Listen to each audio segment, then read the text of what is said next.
ఇక్కడ 5-6 ఎకరాలు కూడా లేదు.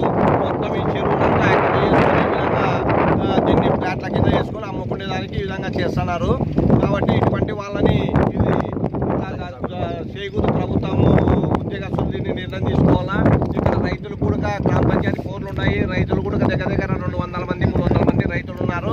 ఈ చెరువుని పూంచితే ఇక్కడ రైతులు కూడా బోర్లకు నీళ్లు పెరిగే అవకాశం కూడా లేదు. ఇవి చెరువులు కూడా నీళ్లు నింపే చెరువు. 4 చెరువులు ఉంటే ఆ చెరువు కూడా ఇది దాని చెరువు కూడా నీళ్లు నింపే చెరువు ఉంది.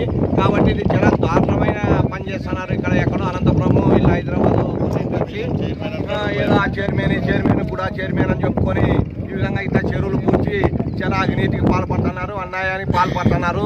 కాబట్టి ఇక్కడ రైతులంతా కూడా సహకరించాలా.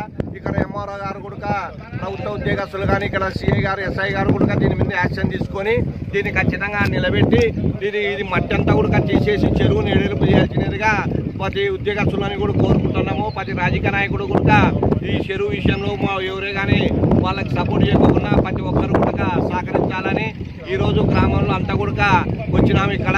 కాబట్టి గతంలో కూడా నేను దీన్ని సంవత్సరం కింద అంటేనే ఈనాడు పేపర్కి వేయించి ఎంఆర్ఓ దగ్గర కంప్లైంట్ కూడా గీయడం జరిగింది. కాబట్టి అప్పుడు సరిగా వాళ్ళు పట్టించుకోక యాక్షన్ తీసుకోలేదు. కాబట్టి ఇటువంటి ఇక్కడ ఫ్లాట్ వేసినారు. గ్రామ పంచాయతీ పర్మిషన్ కూడా తీసుకోలేదంట.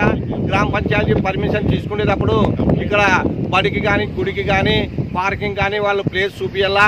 ఎక్కడ ప్లేస్ చూపించుకోకుండానే వాళ్ళు ఫ్లాట్లు వేసుకొని ఎన్సర్ వేసుకొని ఈ విధంగా ఇక్కడ అమ్ముకుంటా దీన్ని సేల్ చేసుకుంటూ పోతున్నారు.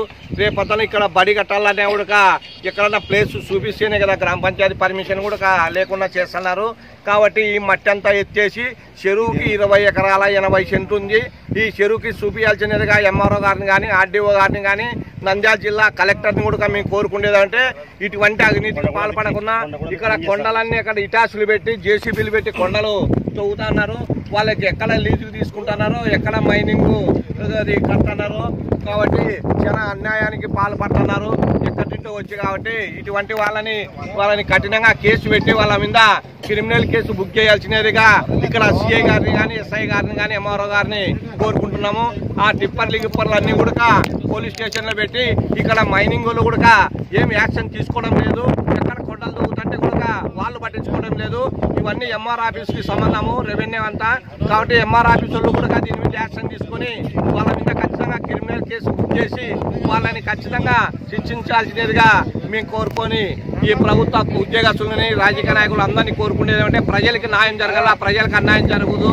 కాబట్టి ప్రతి ఒక్కరిని కోరుకొని సెలవు తీసుకుంటున్నాను.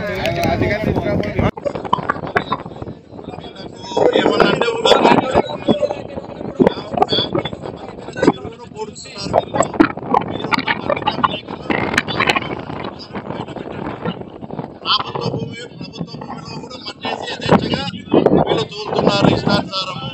కాబట్టి చెరువుకు వచ్చే నీళ్లను పైనుంచి వచ్చే నీళ్లను కూడా వీళ్ళని అడ్డుకట్టేస్తున్నారు. ఏదో హ్యూమన్ కమిషన్ అన్నట్లు బిహేవ్ అయితే ఇష్టానుసారం చేస్తున్నాడు. అందరినీ భయభ్రాంతులు చేస్తున్నాడు. గ్రామ ప్రజలందరూ వచ్చినారు. గ్రామ ప్రజలంతా కూడా గ్రామానికి సంబంధించినటువంటి చెరువు ఇది. ఈ చెరువు నిండితేనే ఫ్యామిలీ గ్రామానికి వాటర్ సఫిషియెంట్ అవుతాయి. ఈ వాటర్ ఎందుకు వస్తున్నాయంటే ఈ చెరువు నిండడం వల్ల బోర్లు రీఛార్జ్ అవుతాయి. సఫిషియెంట్ గా ఫ్యామిలీ